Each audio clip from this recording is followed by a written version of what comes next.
thing here. I'm going to do that. And we're going to do this here. Does it look like anything's happening? I don't know. I can't tell. There's Lucas trying his best to get our primary mode of recording audio working. Oh man. Let's see. Will it work? Nothing. We may have to go with the backup, the Olympus Olympus handheld recorder. For the moment, until I get this monster hooked up the right way, or till one of our listeners is kind enough to send us a nice microphone, or if a company runs across our show, you could definitely send us a microphone. And we'll give you free advertising, at the expense of free microphone to trade. Not no that 1099s involved. Just trade it up. Yeah, not that I'm making any preference or anything, but their name rhymes with Blaudio Hecnica. Thank you. I don't know what that is at all, but welcome to the Bowl30 podcast, coming to you from Colorado, from somewhere in Colorado where weed is legal. If you're jealous about that, fucking vote, I guess. I don't know. I mean, that would help. That would help a lot. I mean, I can't really stand on too much on a pedestal here because I didn't vote during that election cycle. So there you go. I'm an admitted hypocrite at times, but yeah, we're all hypocrites. Yeah, we're all hypocrites. Every one of us. Each and every one of you listening is also a hypocrite. That is what makes us human. It's a wonderful thing. You can't live without it. Well, how would we ever get better if we weren't hypocrites? Everyone that's like, oh, well, you should be doing this. That person's probably doing that thing that they're protesting too much anyway. So how can you forgive until you have berated yourself for the thing that you are upset about? Yeah, it's funny. You can't live life for very long without becoming a hypocrite. That's for sure. Well, consider this: when we are born, we are given this rosy picture that everything is sweet. We will forever have a teat at our mouth, and our diapers cleaned up for us. Yeah, and a fresh diaper when you cry for it. Oh no, and it doesn't get any better. I mean, think about when you get a little bit older. Then you get lied about, the Easter Bunny, Santa Claus, or I mean, this extends across many other cultures as well. There are various. I can't think of any right now because I'm far too gone. But Santa Claus and thank you, Bigfoot Santa and his 12 heavily armed men. But that's beside the point. There's the rabbit of Scotland, is it, or Ireland? The big white rabbit, the mythical rabbit of Ireland. Oh, I've heard of many. If you want to hear more about that myth, check out Robert Anton Wilson. He talks about it in depth in a number of old recordings. The big white rabbit? Yeah, the rabbit that takes you off to another dimension. There's a name for it. It'll come to me eventually. Once you set the brain on a question, it'll eventually find that answer for you. The Erelulali? Oh, what did Robert Anton Wilson call it? I'm not going to cheat and use my cell phone either. Fair enough. Too easy. Let's play this by ear then. Well, I hope that didn't sound too loud.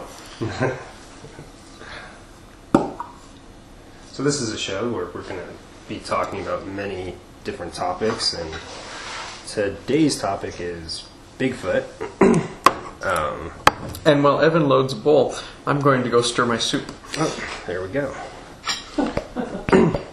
So you get me as the orator for a bit here. So I am the kind of person that loves to research things, and I kind of dive in real deep whenever something starts to pique my interest. And for probably like the last 9 months or so, maybe a year, I dove into the whole Bigfoot topic, and it was something that for the longest time I just thought was kind of absurd. I thought, there's no doubt in my mind that if there's a Bigfoot out there, we would have found it by now. I just assume that there's people everywhere, and we've, surveyed every single spot of Earth on this planet. But that's kind of not true. Once you start to really look into the whole Bigfoot thing and the plausibility of it, like looking at it from the angle of how can I prove the theory's wrong, or to see if it's possible. There's so much country out there. Oh. Let's see, I think I got half a bowl loaded there. What are we smoking on today? We've got the mango something. It does say on here, doesn't it? Oh, all right.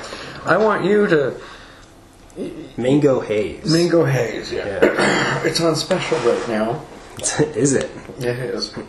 We have a lot of dispensary choices here in Colorado, and now, currently, as of late, if you're wondering, well, how much is weed in Colorado these days? You can get an eighth of weed for $20 on special. Sometimes $25, which works out to be $30. Is about $30. Yeah. So, I mean, if you think about it, it's about $20 less for an eighth. But here's the killer. Okay, you can get an ounce. Okay, remember ounces used to cost $14? Yeah. Okay, you can get an ounce for $250 if you really want. Or $400. I used to. Well, you can. Well, 50 and eighth is $400 an ounce, right? Yeah. Yeah, that's right. I'm trying to think. Is that right? Yeah, 16 times 50 would be 800. Oh wait, is it 800? Oh no, it's an eighth. 50 times 8, because it's an eighth of an ounce. So that would be Jesus, 400. this weed is really good. Holy shit. I mean, I have to admit that I'm a little bit nervous because, this is our first inaugural podcast. Hopefully, fingers crossed. Hopefully, this time. if this one works. I'm knocking on some wood here. It looks like the ticker's going. We recorded a full hour. And practice run. I don't know. Maybe your microphone's broken or something. I would be really upset, but I have another microphone. It could happen. It is. Yeah, I was going to use an external microphone for this anyway, but initials is all right. So yeah, I'm Lucas. I am making some soup right now, talking about Sasquatch with him, and smoking a bowl in Colorado. Do you think Bigfoot could be real? That they could be out there? I do not deny the possibility. There is too much evidence to show and too much interest in covering it up.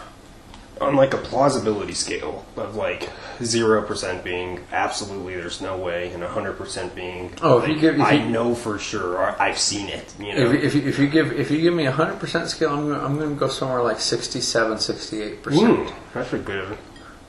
But it's just because so many people who try and disprove it don't have the evidence to disprove what has been seen, what has been captured by film. Film is harder to trick than video is. Video is pretty easy to trick, but things that have been captured on film, persistent things. The one that everybody's seen, the blurry footage of the Sasquatch walking across some sandy bank. There's like a log, and then he's walking in the background there. Oh yeah, the Patterson Gimlin footage of 1960 something, I think. Something which has stood the test of time, which has yet to be disproven because the figure does not move like any figure that we could, we could recreate with a human being. Yeah, I mean, the whole thing about the Patterson, it's such a controversial topic. I mean, I could probably talk about just that footage and the books that have been written about it, and there's, that's been beaten to death. But basically, it's super controversial because it's, you got a guy that, could he have had questionable motives? Absolutely. There's a whole story of him selling the footage, and so but pretty much like the best argument against the Patterson Gimlin footage is like, if you watch it, is that doesn't look real to me. Like, that's pretty much the best thing to negate it, because that, and just looking at the footage itself, it doesn't look real to me. I think it's, for that to be like the first footage of Bigfoot, and for it to be faked, that would just be like somebody hitting like 50 home runs in a row. It would never. It doesn't seem logical for that to be like the first footage of it that's faked is so good that to this day people are still debating whether or not it's real. Well, it's incredible footage, really. And one of my favorite things to bring up, and this is as the mind of a skeptic, one of my favorite things to say is from the movie The Usual Suspects. One of the greatest tricks the devil ever pulled was convincing the world that it didn't exist. Well, I'm totally convinced of that, by the way. Like, I don't think the devil exists at all. I do not know if the devil exists in the way that we perceive him to be. But I'm very familiar with that phrase. It's a powerful one, isn't it? It is. And it's almost like if you ran that into a computer, like into like an AI system, it could like make it explode. It would create like an endless loop, right? Have you seen the two AIs that talk to each other? I saw somebody like having their Siri talk to Alexa. Oh, that would be interesting. Somebody set up an endless loop between them, basically having one ask the other, like, what's on my schedule? And then, like, what is on the schedule is, like, so Alexa says, Siri, what's on my schedule is on your schedule at this time. That's rude. It's pretty funny. I wonder if you could break it like that. But somebody set two AIs, rudimentary, not, to the point where they're talking about. I filled a shallow one there. I filled a shallow bowl. Oh, if we want to load more, you can get baked into oblivion because we can totally legally. Which, if you've never smoked weed legally, it feels way better than smoking it illegally. I don't know, there is something to be said for sneaking off into the woods with your best friends or your sweetie and having a quick little bowl in the back there and worrying if the backyard neighbors are going to know that you're back there. And of course they know that you're back there because they all smoke too. Let's face it, it passed by a pretty good majority. I think it was like 65 to 30. It was a pretty significant majority there. Isn't it funny how people, like, I felt this way, and I've heard other people say that they, like, there's this feeling that, like, your generation is the one that discovered drugs, but it's been going on forever. Have you ever heard that talked about? Do you know George Carlin? Yeah. Okay. Have you heard his whole rant on that thing? Okay. On just that very topic? Maybe that's where I heard it. The cavemen are out there and all right, Frank, you got to stop going and picking the weeds out on Piney Ridge, all right? We understand they make things, better, but we also have to get some work done. Yeah, no, Terence McKenna's theory is that the stoned ape theory, that the apes came down from the trees to eat mushrooms from prehistoric cows that had psilocybin in them and modified their brains through perception. Man, hey, there is it has been proven time and time and again that LSD or psilocybin, either one, the psychotropic effects of those things change you. Well, they switch your brain back into learning mode, but you have everything that you had before. Dude, that describes it so well.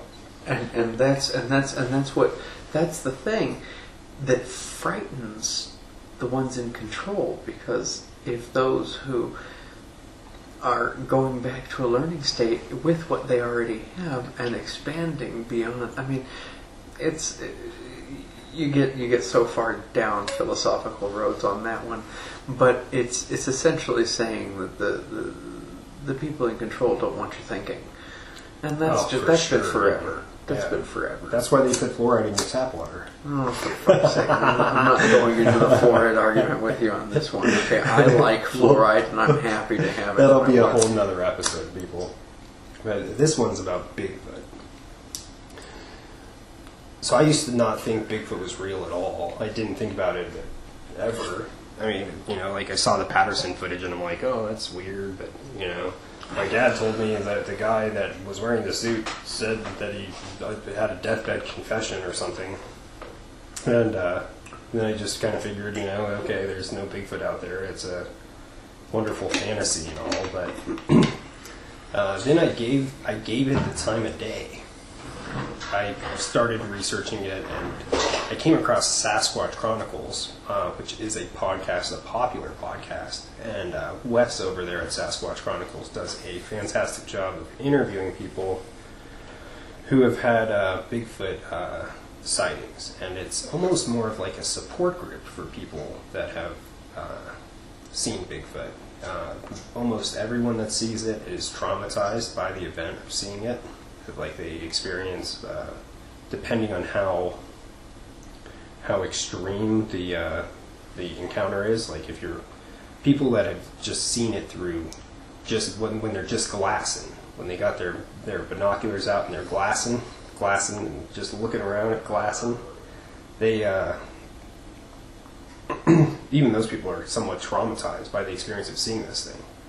And there's some fantastic interviews, and if you want to hear people's firsthand accounts of Bigfoot, that's a good place to go. And that's pretty much where I started my research, besides going on YouTube and looking at YouTube videos. But that kind of gives you this false perception, because you'll find that there's like a lot of fake videos out there, and videos that you might get tricked into thinking are real, and then you find out that they're not real, and you just get turned off of the topic, and you just say, it's all fake, I think the best place to really look is, as much as it is fun to try to see Bigfoot on a video, if these things are real, they stay far enough away from people, and they move fast enough that any of the footage that I would put my stamp of approval on as being really plausible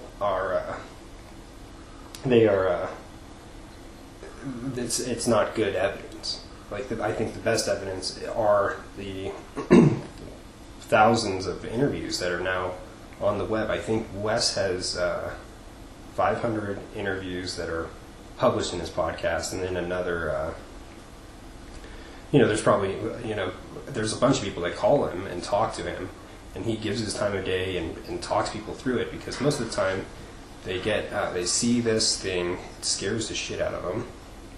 They can't talk about it to anybody, because anybody that they tell thinks that they're crazy. And what you actually hear from a lot of the men that, especially younger men that see Bigfoot, they'll almost say it, that they wouldn't tell anybody in their small town because they would never get laid again. I mean, they more or less. There's been a few people that have even said that, and it's kind of true. If you're the person that saw Bigfoot, or if there's someone else in town that says they saw Bigfoot, and you're around everyone in town that's mocking that person, and then you see it, what are you going to do? You going to tell anybody? That's why you got to take your sleeping bag out into the woods with your lady friend, guy friend, whatever, and make sure that you both see Bigfoot together. It's a rewarding experience. It really deepens the relationship. Oh yeah, that certainly would. We're both like trauma victims after that together. Well, okay. Now I do have to point something out here. That there are very few scientific, encounters. Okay, people have actually gone out searching for Bigfoot with scientific, means at their disposal, trying to approach it with a very rational point of mind, and have found nothing. And everyone who has seen and filmed has been in an irrational state of mind. So I'm not discounting. Yeah. I'm just playing devil's advocate here. I do wish to point that out, that is a detractor for the side of belief. Yeah. Now, I'm not saying that is a full detraction, but it is something to take into account. It is entirely possible, although highly improbable, that you would have, thousands of people telling these stories, and all of them making it up. Well, and then we might actually go back into the 60s when they were putting LSD into the water supply to see what mass hysteria may develop as a move, bioterrorism, in case somebody infected our water supply with acid or some other psychotropic. And mass hysteria, a community who strongly believes in something can actually make that happen. Not necessarily in reality, but it does happen. That belief gets so strong that it... look at native myths about their Sasquatch. It's the same thing. It persists. Well, have you heard about this Slender Man? So Slender Man is like a type of alien, basically. Yeah. If you search this on the internet, and then there's videos of this Slender Man. There's some security footage, but best as I can tell, I think all the video evidence is fake. I don't know, but it started as I think on 4chan or some forum where they were trying to do an experiment of creating basically a manifestation experiment where they're gonna introduce a totally new topic, which they did, the Slender Man. That's where it originated from, and created this myth, and then I guess told these people to go and, I don't know, make up evidence for it or something. But now there's people that have they really believe that this thing is real. And there's a case of a girl that stabbed. I think she stabbed and killed a friend of hers as a sacrifice to the Slender Man. Well, that the Slender Man told me to do it. Belief is a very powerful thing. Dude, so that happened here in the United States, I think in Arizona or something. You can look it up on Snopes or whatever the hell you want to search on the internet. But if you search the Slender Man killings and stuff, and the Slender Man, there's YouTube videos of that. I don't know. It's somewhat convincing. I think they're fake personally, but maybe they're real. This is a gigantic topic right here. Belief.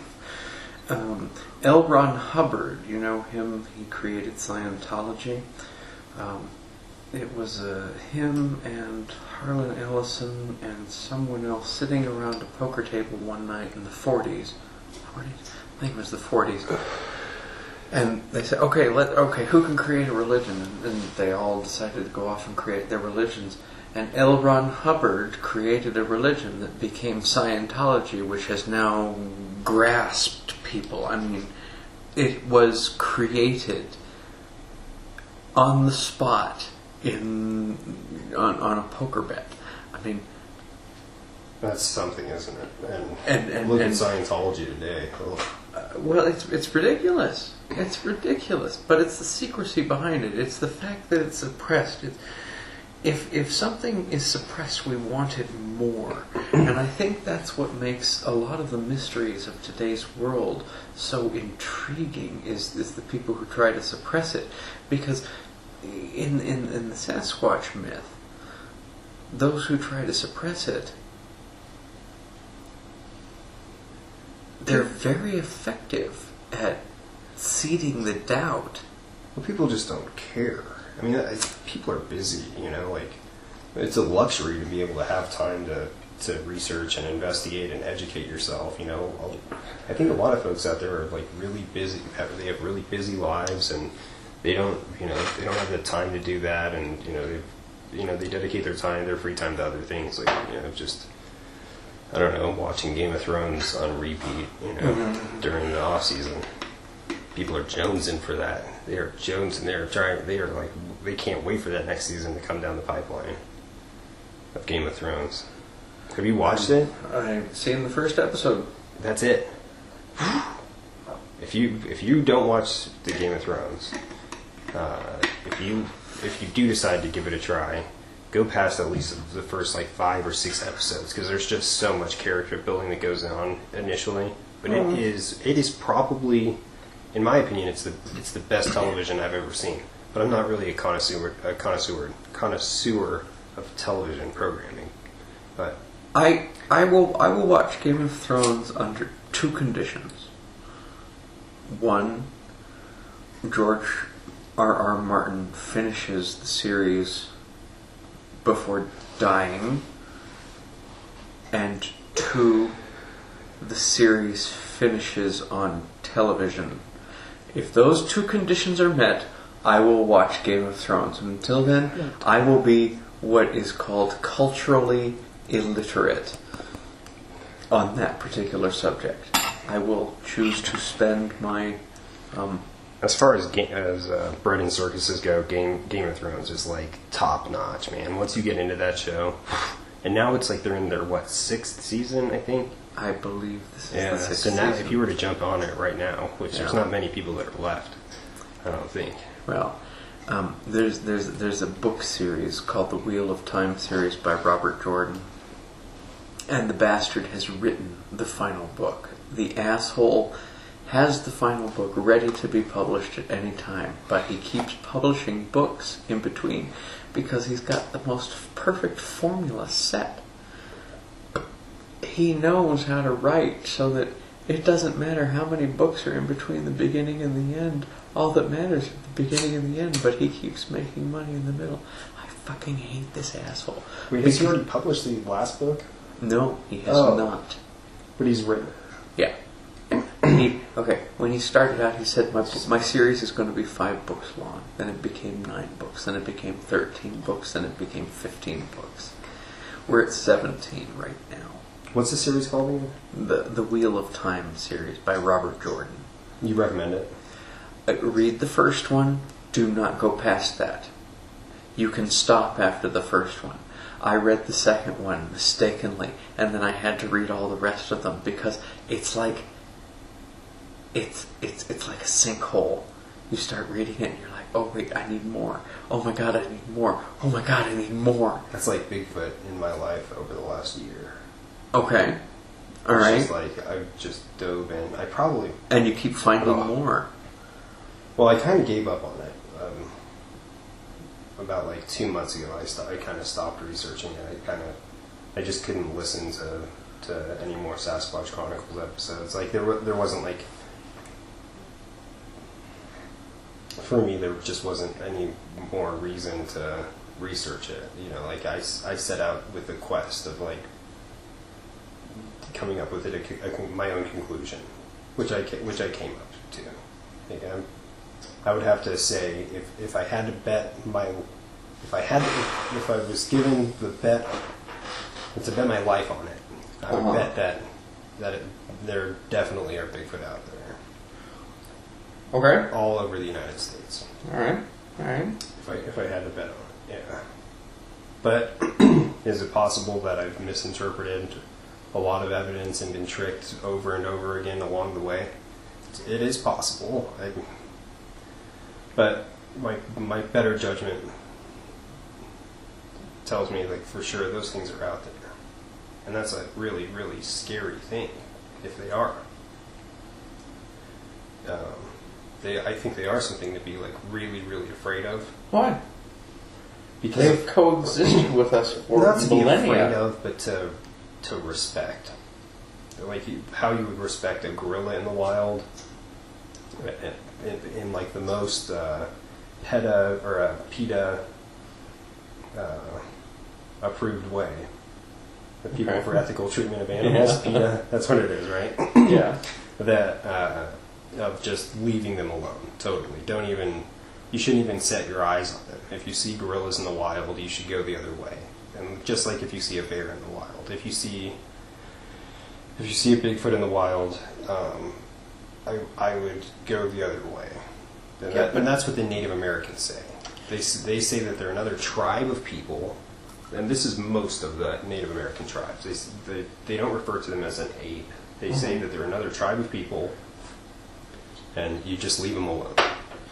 All right. Now, I personally agree with that. I think that everything should be given its own space. However, society disagrees with me on this point, and we keep pushing and driving and drilling and penetrating into places where we haven't been before. Technology is reaching into, the crevices of backwoods, everything that has never been seen before. Yeah. I mean, it's coming. Globalization is not just an economic theorem. This is something that is happening worldwide. We are seeing things we have never seen before because they have no place to go. Yeah. Well, and there's the technology to capture all life on this planet, to record it and track it and map it. With the technology to do that, is probably way less than a generation away. I think to get really good footage of Bigfoot, what it's going to take is people flying drones in first person view, or setting them autonomously. But once they have the systems down for kind of like the Tesla autopilot, where it can fly through the forest and avoid all the trees. And have once they have that, I think it won't be long. If people take those things out and they're flying them, it won't take long for them to capture them on film, because they move really, really fast. I think from what people say, they probably have the ability to run at probably 35 or 40 miles an hour. And they're able to make jumps. I mean, there's people that have witnessed these things flying through the air, jumps that are 40 or 50 feet, which is insane. But if you actually think about how these things are built, you've got something that, do you know how strong a gorilla is? Oh yeah, they can tear a tree in half. Yeah, I mean, they're. What's kind of funny? I actually researched this. How strong is a gorilla? And they've had a trained chimpanzee, pull a weight. And I think it was a female chimpanzee, and she pulled on a rope and was able to register a pull force of I think she lifted something that was 800 pounds. That's right? Impressive. So it's a 200-pound chimpanzee with one arm being able to pull 800 pounds. So that's a 200-pound man, maybe, there probably are men out there that could pull that much, But this is a small female chimpanzee. What size human would it take to be able to and if you look it up, the research is easily found by searching Google. There's you can look up exactly how they did it, but how she was pulling, and I think she just had her feet planted in the ground, or she was holding onto something with her other arm. I don't know, but if you kind of calculate that that amount of strength per pound of animal, and you apply that same number, it would actually probably be a slightly smaller number, because pound for pound, the strongest people pound for pound are actually 105-pound weightlifters are the strongest people pound for pound. But you would have an estimated male silverback gorilla would probably be able to pull 2,200 pounds. Yeah, I think is what they estimate. That's 10 tons. Yeah. So think about that silverback gorilla weighs 350, 400 pounds. And One then ton. you compare a ton, right? or a metric ton, which is 2,200 pounds, I believe. So Bigfoot, that is 800 pounds, maybe 650 pounds, but probably about twice the weight of a gorilla. A large male Bigfoot. Would they be able to lift up, a 4,000 pound piece of heavy equipment and like a backhoe and flip it over? Yeah, they would probably be able to do that. Well, and leverage. It's funny. There's stories of people working in the forest and coming out after a day of logging, coming out the next morning and having earth movers that have been turned over, and had large rocks thrown on top of earth movers and heavy equipment. And there's a history of that happening, and there's actually a history of that happening, I think, at that filming site of the Patterson-Gimlin footage. That there was destruction of heavy equipment. There was reports that people had seen a Bigfoot out there weeks before. Well, and to create that kind of a hoax, you would have to intentionally demonstrate what kind of attention are you trying to bring to your operations. Yeah. So. Well, and the guy that filmed it, Bob Gimlin, he's still alive, and he goes to the Bigfoot conferences and he talks about it, and most people that hear what he has to say believe him, and they believe that that he said that they saw a real life and living, breathing, flesh and blood creature out there. Now, believe it or not, there's actually a whole group of people that believe that Bigfoot is mythical, or something that time travels or goes into other dimensions. That it's there's people that think, oh, it's like a super genius, like the god of the forest that can mind speak. And I don't really discount the mind speak thing, actually. I mean, there's a number of people that have had mind speak occur, including that guy that's on Discovery Channel, Les Stroud. He said that he was mind spoke by a Bigfoot when he was doing research with another Bigfoot researcher named Scott Carpenter, who has some very, very interesting footage. Wait, Les Stroud, the man versus nature guy? Yeah. Now he has a Bigfoot show on Discovery Channel. Oh. And there's been a few times that they say he invented the selfie. Yeah. Isn't that so funny? It's so true. Well, yeah. But there's been footage that he's captured that he didn't even notice it having anything in it. But there's been some weird objects and trees in the background in some of his footage before he did the Bigfoot show. He had been everywhere. Mm-hmm. And he said he was out in the forest one time and he heard a monkey call, off in the distance. Go, ooh, ooh, ooh, ooh, ooh. There's another guy that's in Idaho that goes hiking in these really remote areas, man, and there's nobody out in these areas, and he goes into these what he calls hidden valleys. Mm-hmm. Really, really long hikes, and he's caught some interesting sounds. I'm not familiar. I don't know that guy's name, which is unfortunate, because if someone asks us for who that is, I'm gonna have to do some searching to find it. But it's surprising how much nothing there is in the United States. Man, this guy has footage where he's standing. Let me set the scene here visually for you. This man is he's in the middle of nowhere, in a hidden valley. So there's basically a cliff going all the way around him, more or less, in a huge area. He's coming up on a patch of trees that's on an incline. So it's almost like an incline plateau that's just a little bit above where he's standing, it appears. There's something that runs through the brush and is making sounds that they're fucking scary, man. And he's oh, I'm gonna go the other way now.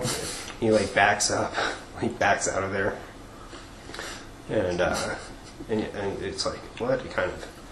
It doesn't strike you as bear behavior. Of course, it doesn't capture anything on film, but sensible precaution. I guess the point is that there's so much information out there about Bigfoot. Like anybody that says like, oh, Bigfoot isn't real, I say, if you ask him, well, have you researched it? Have you listened to 5 people's stories? I challenge anybody that doesn't believe that Bigfoot is real to listen to some episodes of Sasquatch Chronicles. I'm going to break in here. Get into it. Yeah. All right. You're out in the woods. You're having a hike. I mean, just general hike. Yeah. Okay? You hear some rustling that shouldn't be there. You know what I mean? The first thing you noticed was that the birds stopped singing. The second thing you noticed was that the squirrels stopped chittering. Then you hear something going on, and you look out there and you see something over there. What do you do? I mean, if you see... No, you. I want to know what you would do. You were out there in the woods. You're just taking a hike. So I've had this happen. All right, I've had this event happen where I was riding my mountain bike in the woods near Grand Lake, and I went over my handlebars. I got up to dust myself off. I slid on my chest for 15 feet. It was just insane. And then I came to a stop as my head smacked like a huge rock. I was going 3 miles an hour, so it hurt just bad enough to remind me how stupid I am. But I wasn't actually hurt. Little scrapes here and there. I stand up, I dust myself off, and then I hear limbs breaking. Like small limbs breaking. Snap, snap, snap, snap, snap. Like something running, And I freeze. I just totally freeze. As soon as I hear the sound, I just totally freeze, and I'm just moving my eyeballs, not even moving my neck. I don't even know if I could have moved my neck. I was so frozen. It's not fight or flight. It's fight, freeze, or or fight. I mean, there's that option of freezing, and I froze like a scared rabbit. And moose that was maybe about 30 feet away from me, and I'm in an area where it's wooded. There's small, medium-sized pine trees all around me, and it's pretty dense around Shadow Mountain Lake. And I see through the limbs brown fur moving, and I identified it pretty damn quick. It was a freaking huge female moose. Wow. Moose scare the shit out of me. And what I didn't see until after all of this happened was that it had a baby with it, too. That she turned her head and looked at me. She was running around, trying to identify what she heard, me falling down, And I stand up, and she spots me. Turns her head, spots me, and just beelines right at me. She might have been 50 feet away. She might have been 35 feet away when she started running at me. I don't know. She got within probably about 15 feet of me and veered off. And I was just frozen. I didn't even have my bike near me to try to throw at her or anything. Oh, that would do nothing. This was one of those moments where I'm oh, this is how I die. Mm-hmm. It happened so fast I didn't even get to think that, But that happened, and she was gone, and with the thick brush there, within 3 seconds I couldn't even see her, After she veered off, she was out of sight, and I got back to my bike and, probably waited for 15 minutes or so and then continued riding in the direction she went, But, there's a mountain for her to go up. And I saw her again after that, further down the trail, further up. But. And the whole encounter, it may have taken, 5 minutes to recount the tale. The encounter itself, what, 10, 15 seconds maybe? Yeah, maybe 15 seconds, 30 seconds maybe, maybe it's, sure as hell seemed like a lot longer when it was happening, but. And that's what I have to say to those people who discount a lot of the footage. Is, okay, how long is it actually going to take you? You see something moving in the woods, you're like, oh, and it's gone. Yeah, especially if it's running away from you. Mm-hmm. People get mountain lions on camera all the time because, well, they're coming at people, or they're just laying around. They don't move. Or if if you spot them, they probably see you, but they don't care to move. We have finally caught snow leopards on video. And there's a species of chimpanzee. I believe it's the billy ape, I think is what it's called, but they finally caught that on camera. And it's mostly a ground-running chimpanzee. It's a chimpanzee subspecies that are known for killing lions and shit. But they had, scientists knew they were there. They've studied them. But they've never been able to capture them on camera. And they caught them on a trail camera. And they totally see that they're on the trail camera. They know that they're caught. This is a different level of thinking that these things possess. But they have studied them, and they know that they purposely hide their footprints, and they teach their young to hide their footprints, and they do that by walking. But when they're walking near a tree, they put their hands on the base of the tree. That's evolution right there. That's evolution in progress. And think about it: if there's another species on the planet like a Sasquatch that's been doing that since forever. It's not just some dumb ape that's chimpanzee. You're talking about something that's far more advanced than that. It's an upright walking sort of ape man thing. I don't know what they are. And keep in mind, we haven't been studying the Neanderthal. We only recently decided that the Neanderthal was even worth researching. We've been constantly searching for this missing link between, the simian and us. But what happened to the Neanderthal? I don't think they just died out. I think that perhaps they could have evolved with us as well. I've had to crack out the Google because I'm going to show Lucas a picture of a Neanderthal. There's a guy that has an opposing theory to the mainstream on Neanderthal, and he thinks that they were much more ape-like than they're portrayed in drawings. As far as most people think of Neanderthals, they've always been portrayed as a very ape-like. I can't even spell it. How do you spell it?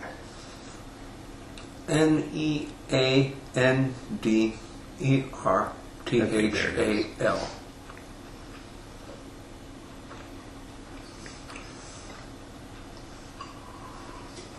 There's a YouTube video that this guy made, and he wrote a book too about his theory on why he thinks the Neanderthal was more of an ape. I'm looking it up right now. So the guy's name is that?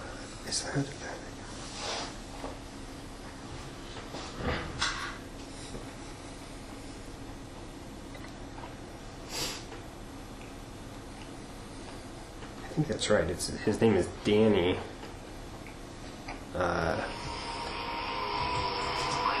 I'm kind of surprised. So his last name is Vendramin.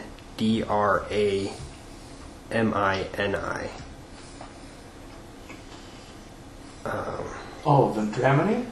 Yeah.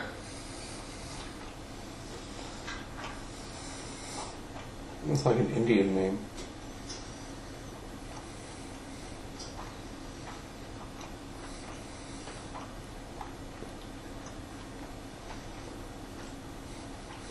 Okay, so sorry about that delay there. Maybe if Lucas takes the time to go through this audio clip to cut that out, maybe he will, or maybe you got a nice moment of silence for whatever dead celebrities that happened last year that we're still mourning. You can have it for that. It's called Neanderthal Profile of a Super Predator. It's a YouTube video. It's that first one on your screen there. But the picture that he paints for the Neanderthal, I think it's an interesting possibility of his theory maybe hitting some points about the Bigfoot, that maybe they are more related to Neanderthal than we think. And like humans have Neanderthal DNA, right?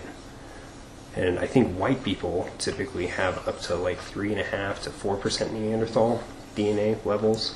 But the thought on it is that the Neanderthal were these much more there's certain facts that are agreed upon that Neanderthal were much more robustly built. Their bones are much heavier than ours. They would have been quite a bit stronger, and the Neanderthal DNA wouldn't be like a cuddling up with the caveman sort of a situation. It would be violent acts of rape by Neanderthal males, like coming in and attacking a human tribe and decimating all of the humans with ease, being how strong and powerful these Neanderthals would be, and then raping the human women that if they were lucky enough to escape with their lives. And the picture that Danny paints of what a Neanderthal may have looked like. I mean, you can see just that image there. I mean, that's the face, and he has a website about it that shows some of his pictures too. I think if you take the time to look into Neanderthal, you'll find that the picture that we've been sold. Oh yeah, his book is called Them and Us, Them Plus Us, and you can go to his website, and he's got some pictures that are. It's them and us all spelled out .org. Yeah, there you go. I think it's an interesting facet of the whole Bigfoot possibility. There's another really great documentary. Lloyd Pye is the guy's name. Lloyd Pye. And Lloyd Pye did a number of lectures about Bigfoot and Neanderthal, and the information that he compiled. Yeah, Lloyd Pye. I think that's right. Pye. So he spent a number of years going around and giving his lectures, which are fantastic. There's at least a couple of them that were recorded, and they're pretty much the same lecture. Later on, Lloyd focused more on an alien skull that they called the Star Child, but it's a skull of an alien or a very unique human skull that was found in the desert that he managed to get his hands on, and there's a whole story of that. Then Lloyd died. May he rest in peace. Lloyd died a few years ago, and I think he died of a form of cancer. Great researcher. I highly recommend checking out his lectures on YouTube. Just search Lloyd Pye.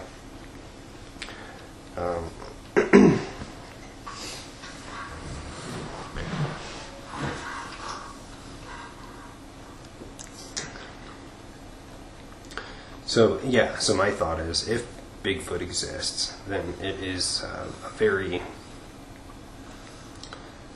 scary thing. If you run into that would be terribly frightening.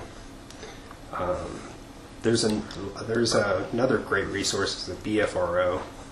A lot of people that are like Bigfoot, enthusiasts have strong opinions about the BFRO. I think they do a pretty good job. They accept Bigfoot Research Organization. Yeah, and it's bfro.org, I think is their website.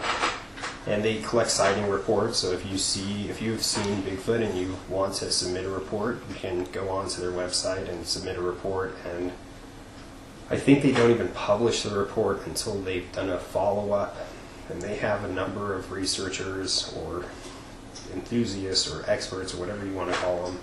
And some of these people have been called out, and there's been serious things that have happened with Bigfoot, and have, they're, these people that have never even seen one, and they're going out responding when someone's, window is getting tapped on in the middle of the night, or worse. And so there's been times where they've been called out and they've not been able to really help people, and so there's a lot of people in the Bigfoot community that kind of hate the BFRO. And I think it's also owned by the guy that's named Matt Moneymaker. And I think his dad's name is Rich Moneymaker.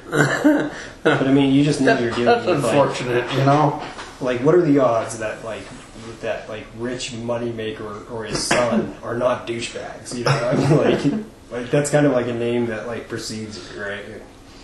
Rich Moneymaker. So the name Weed, that's interesting. Oh yes, before my family came over, it was Bermuda grass.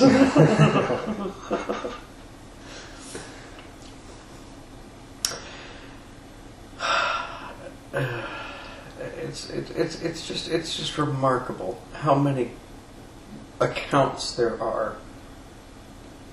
Right. So I mean, Wes has done a great job of interviewing, a lot of people over, I think, the last 3 or 4 years. And not everybody that he talks to even lets them, will go on the show. Mm-hmm. And he says there's, a lot of stories that he's heard that, that he's not allowed to put on the show, but there's, everyone from judges to police officers. I mean, there's a lot of fantastical stories that are on Wes's podcast, and there would be a lot of stigma applied to that. I mean, you're obviously not sane if you're seeing things in the middle of the woods. I mean, if you're a judge, you got something to lose, Mm-hmm. And there's people that have lost a lot, by talking after seeing Bigfoot. Well, not only Bigfoot, but that applies to many things as well. Sure. But yes, and there again, why would somebody be trying to cover this up? And what's the first thing you do when you want to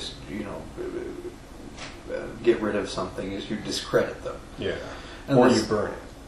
And there's stories of them burning Bigfoot corpses. There's a number of stories from logging, semi-drivers from logging roads. I mean, that's where probably most of the Bigfoot that have been killed by humans have been killed by logging trucks. Yeah. That, after that happens, what's the boss going to do? Just light that on fire, because we don't want it getting out that these things are out there. It's an endangered species, and we'll have to stop logging. No, that's rude. I'm sorry. So, I mean, there's a number of stories of that happening, but I mean, it makes sense, doesn't it?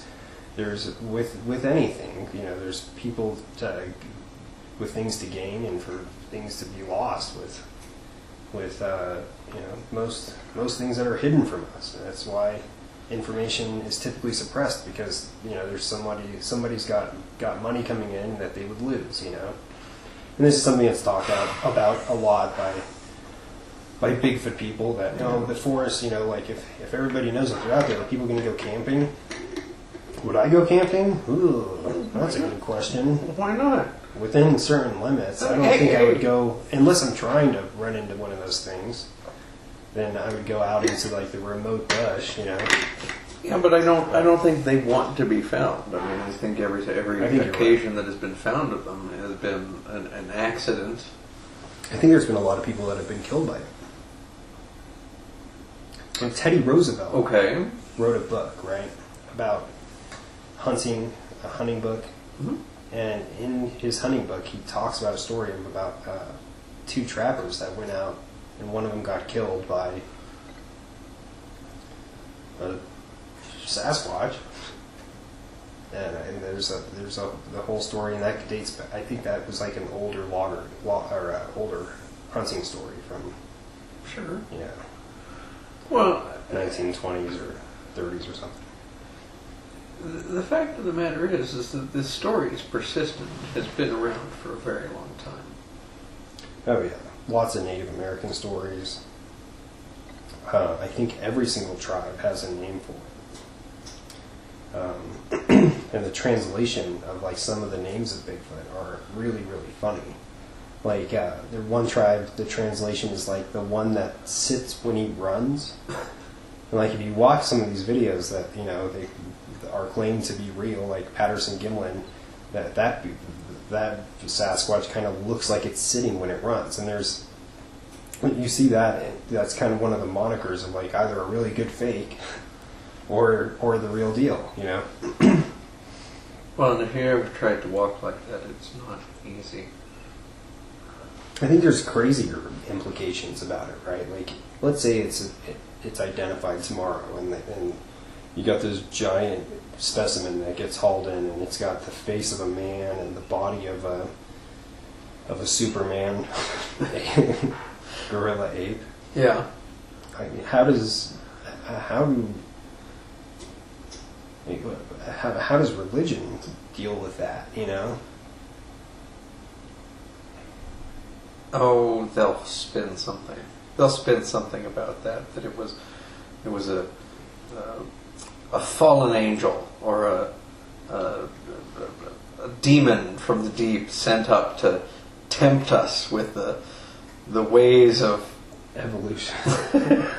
Hey, the devil conjured it up. Have you heard some of the people talking against evolution? I mean, I would not. Well, you got to dive them in deep if you're gonna run that one. That's what. That's the thing is that even when people are presented with evidence of something, it doesn't mean that they're going to believe that it exists. Well, people just will outright block out evidence that doesn't fit their paradigm. And that is why faith and belief are such powerful things. I mean, they can cause you to see the world. And like, if you're a religious person and you're listening to this, I'll do my best to not disrespect you, because I do have respect for all people, and if you choose to believe whatever you like, there was a point in time where I went to church and was a born again Christian. I mean, I really don't fly that flag anymore, but I can see life through your lenses, and I might not totally agree with it, but you might be right. I don't know. I mean, maybe I'll burn in hell. I don't know. I'm definitely burning in hell, and I will do everything I can to offend any religious person that I can. So there are no apologies here. I'm just we'll save person. All of that. We will at some point. We'll have a religion conversation. Oh, I'm sure it'll crop up more than once, but it's a big subject. It is a big subject. But anybody that wants to avoid that whole deal. Oh yeah, we'll give you fair. I'll give you a fair warning. Turn your blog off if you don't want to be offended. But as people would say in this day and age, Bigfoot would be like really problematic for religion. It would be a very problematic thing, if that came out. I don't think so. Not really, but sort of. I think it would be problematic for certain religions. Definitely fundamentalist religions. There would be a problem with it because it wouldn't fit the picture. I wonder what Scientology would do with it. Would they try to would they try to audit Bigfoot? Oh, that would just be one of the what are they called? The servants of Xenu. The ones that came down in the DC-10s. No. Oh, okay. Xenu is the evil overlord that sent the souls to Earth, and your Thetan count. Gosh. Okay, yeah. Yeah, your Thetan count is how many. Well, they're some bad souls that you have connected to you. Well, they're like the servants zombie of Xenu. alien souls. Yeah, the servants of Xenu, and I don't claim to understand it because I think it's a crock of shit. Dude, it's a great story. Hey, if you want to believe that, I'm down. I often think, okay, so was Jesus real, or was he the Saturday night sitcom that everybody read that was distributed by Palestinian press. Okay, I'm just by the Roman press. That's funny. Yeah, I mean, I'm just on it. Okay, because think about it. Okay, the history is so obscured. Going back more than like 1,000 years into history. I mean, all bets are off. Well, there's my opinion. Yeah, there's truth in every story, but is the story the truth? And I mean, let's look at it. Okay, Star Trek. Okay, Star Trek, 3 seasons, 79 frickin' episodes. Look at the epidemic that it has created. I mean, there is not a third of the population of this planet that is not aware of this.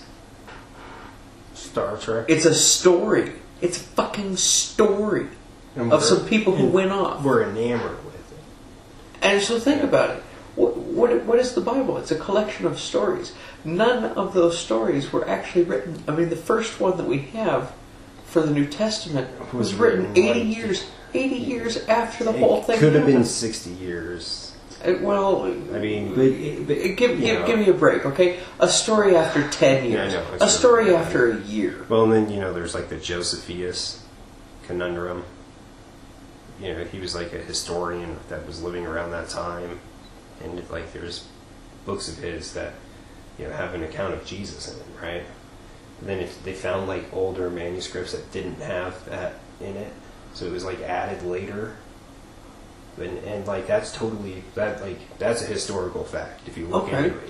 If anybody's listening to this and getting pissed, like, oh, the Josephus, no, if you actually look into it, like they found older copies of the book, that predated the ones that said Jesus was included, because he was a historian. He made historical records, right, in huge volumes, and so but unfortunately, there's still Christian theologians that cite his work as evidence outside of the Bible of Jesus, and it's because you can pick and choose. We all pick and choose, and I pick Bigfoot. I pick Bigfoot is real. That's well, and that's perfectly fine.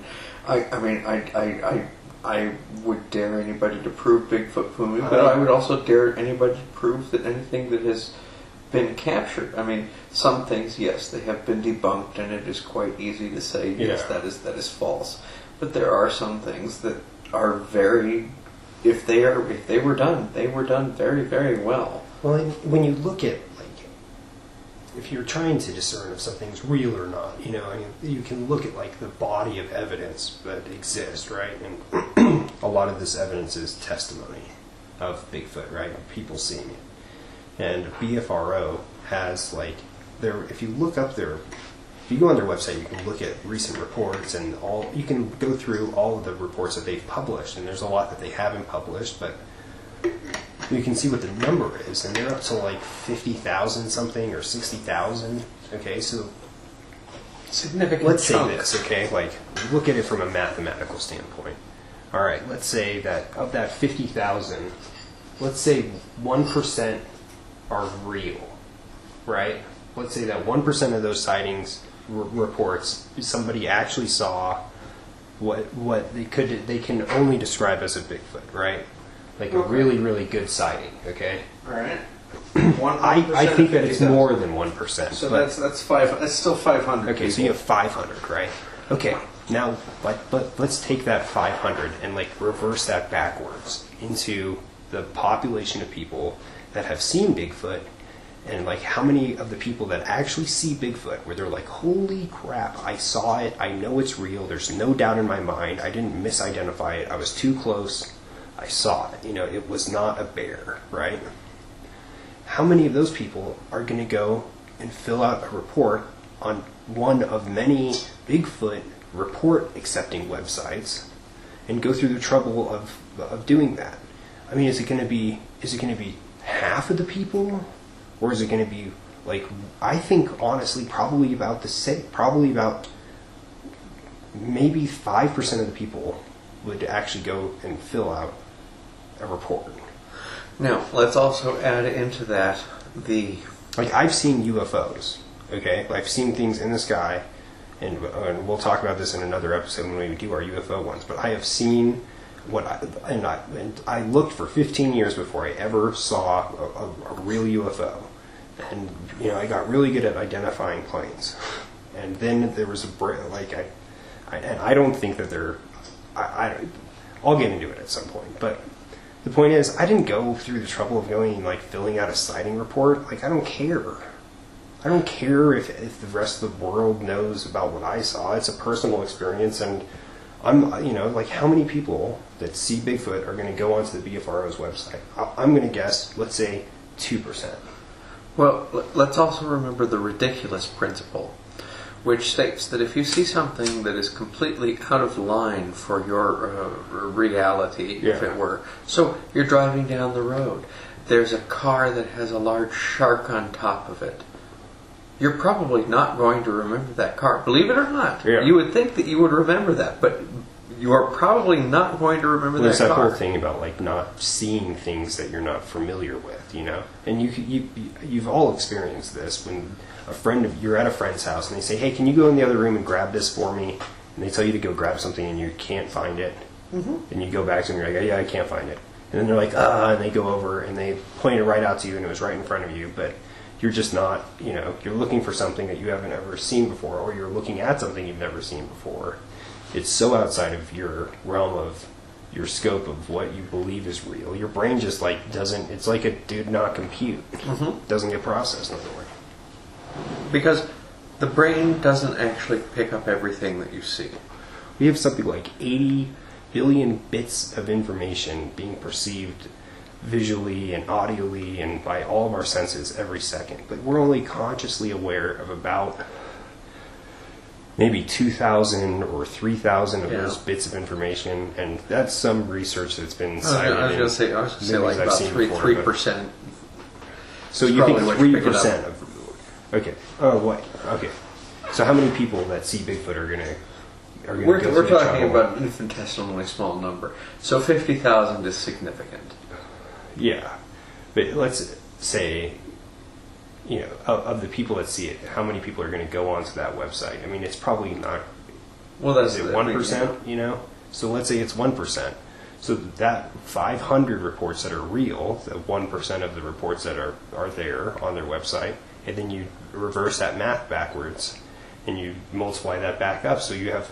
do you have 50,000 people? Is it a 1/10% that actually reported on BFRO's website? It's probably more of a real number. So are there 500,000 people out there that have seen Bigfoot? I don't know. Or more. Probably not. I mean, people who... there's 360 million of us in the country. 500,000 is a tiny percentage of people, but it's still a huge number. Well, it's not as small as you might think it is. Well, what would that fraction, that decimal be? It would be like 0.0... Okay, so 360, 1% would be 36 million. It'd be 1 over 720, right? 1% would be 3.6 million. So 0.5% would be 1.8 million, and divide that by 3, so it would be 0.5% divided in thirds, which would be sixths. So it would be 1/6 of 1%. Right 1/6 of 1%, or approximately 0.12. 500,000 divided by... It's actually we have 310 million people. No, we're up there. We're 360. Well, if it's 310, it's 0.0016. Oh, I didn't carry a zero. You're right. But that's a tiny... But yeah, it's 1/6 of 1%. So I honestly think that's probably, by my estimation, there's probably 500,000 people out there that have seen Bigfoot, and 99% of those people probably will never talk about it. Well, and look at the draw. There's the Squatch festivals all over the Northwest. People are really interested. If there is a relic hominid species, I think that there is, out there running around, that's so smart and so good at hiding that, people probably cross paths with these things and most of the time don't ever see them. from the footage I've seen of a timber giant Bigfoot has some really good footage of these things hiding behind trees. He zooms in on his camera and he's looking at a little tiny screen, so he's not really seeing what you're seeing. Yeah. He zooms in and you see this line of fur that's kind of moving back and forth behind a tree. I mean, phenomenal footage. He's also had trees fall down while he's been out there nearby him. Like as a warning, or just he'd been or is it just your chance? I mean, no. I mean, it's pretty obvious they're probably getting pushed over. So there's a wonderful Doctor Who episode in the 8th season called "Listen" that addresses something that might is akin to the subject, not exactly the same thing, but the character of the Doctor, who is the main character, has decided that he's going to try and figure out if because there are creatures that are predators, and there are creatures who are prey, and there are creatures who have camouflage. Well, what if there are creatures and the only thing that they do is listen? Would we ever meet them? Well, it poses an interesting subject here. I mean, what if all of these encounters are truly just accidents? Yeah, well, accidents on the Bigfoot's part. On the Bigfoot part, I think sometimes I think they're social creatures that live in pods, and I think sometimes when these animals are out on their own, like a lonely male that's got kicked out of the troop to go start his own pod, that they're probably more likely to be seen because they're lonely, because they want to observe. And there's stories of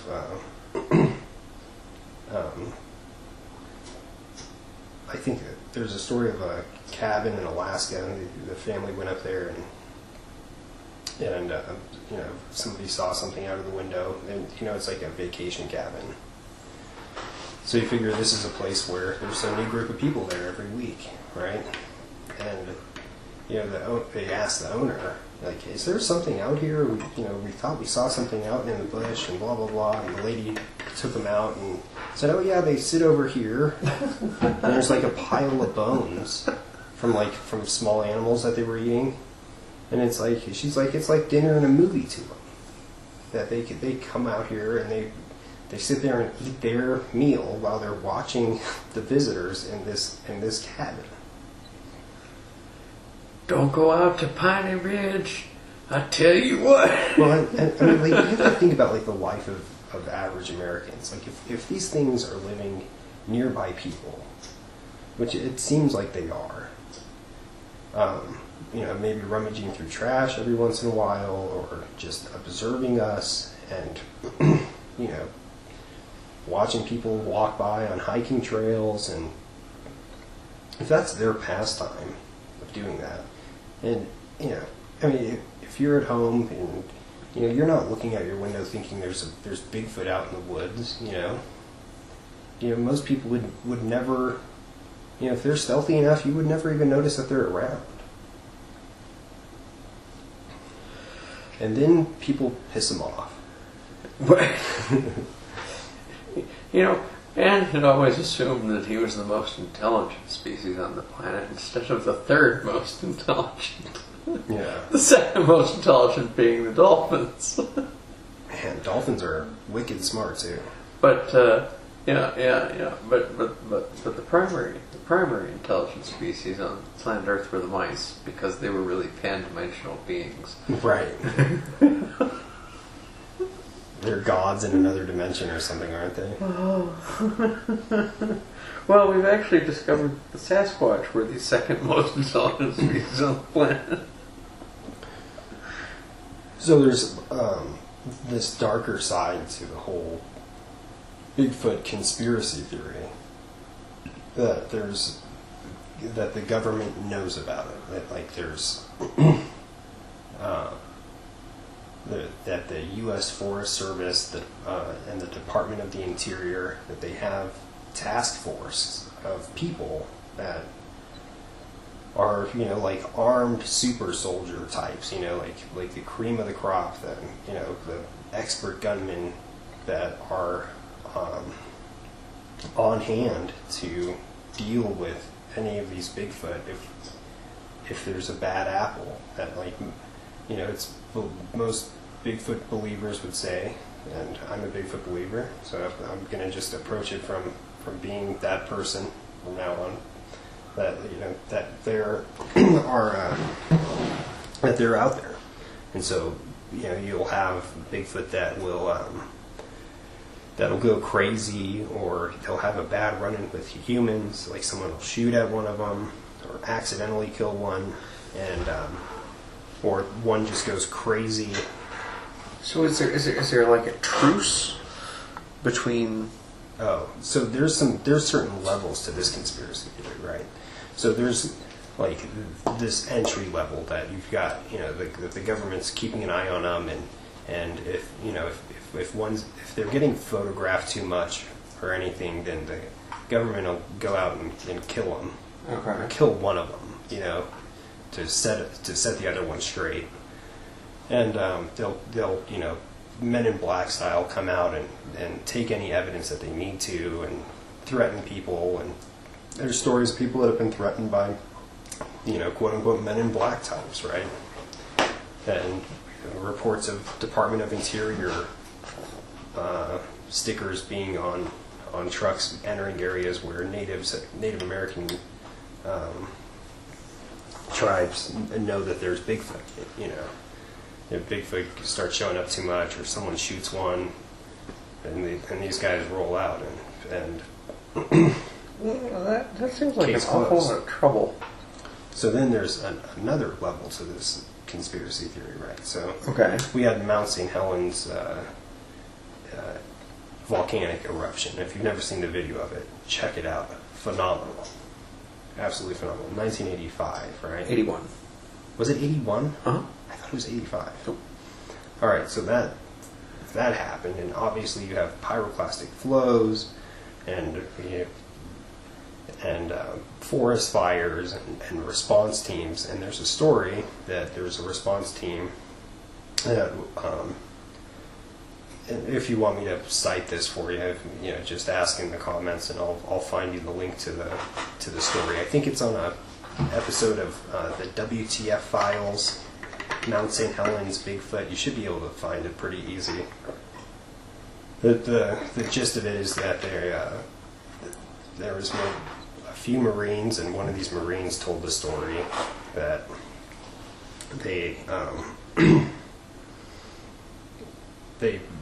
4 or 5 Marines and a couple trucks met up with a civilian scientist type and some other armed fellows, like Men in Black style type, you know, guys that wouldn't identify themselves but were running the show.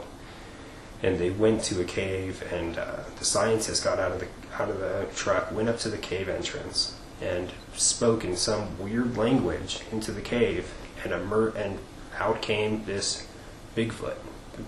You know, and the guy describes it, and you know, it's a, you know, big ass male, and it's half burnt, and it's in really bad shape, and they put him in the back of one of the pickups, and then the scientist is talking to this thing, and it's responding, and the Bigfoot points in a direction, and they go in another direction to another cave, and that Bigfoot yelled out into that cave, and nothing came out, and some of the guys went in to make sure that there was nothing in there, and then they went to another cave, same thing, yelled out comes a Bigfoot that's in really bad shape. It had been burnt really, really bad, and the other Sasquatch came over to it and consoled with it, and then the Bigfoot walked back and said something to the scientist, and the scientist said something to the other guys, and they killed it. They put it down, and so it like chose to be put down because it was in such bad shape they wouldn't have been able to heal it. And I think they had medics with them too, and there was a medic working on the Bigfoot, the first one they picked up, And I think they went to another cave or two, and I think they only came back with the one. But at the end of all of this story, the guy said the commanding officer brought all the guys together and said, look, if you want to talk about this and just don't talk about this. These things are out here. They leave humans alone. They generally don't want to be bothered by us. If you want to talk about it, just wait 30 years because they're gonna declassify it in 30 years. But I'm not gonna make any threats to you guys. You know what the MO is. Just don't talk about it. Let these things be. And it was a really short, very unconventional talk this guy was given. And I think the story is he came out with that story. I think it was a couple years ago, maybe 2014 or 2015, because that amount of time that they said wait for 20 years or something had come and gone, and he figured they were never going to declassify it, that they were never going to disclose that they're out there. They said, it'll be extinct in 20 years, and then you'll be allowed to talk about it. Well, that's also a possibility. I mean, what a wonderful way to keep areas off limits than to say that, or to build a conspiracy around it. I mean, the best way to hide is in plain sight. Yeah, if you stigmatize something, you just say, this is how it is, and every time it's ever on the news, it's always a joke, right? I mean, there's always laughs or snickers that go about it. The language that's used when talking about it is... Well, I mean, anything outside of, what is considered, It's purported to be, anything strange and unusual. I mean, the tone that's used by the news media, can really set... the way that a great percentage of their majority is going to think about something. I give you Fox News. Yeah, they do a fantastic job at it. Yeah. There's a difference between news and propaganda, and unfortunately, I don't think we've had a proper news broadcast since maybe the late 80s.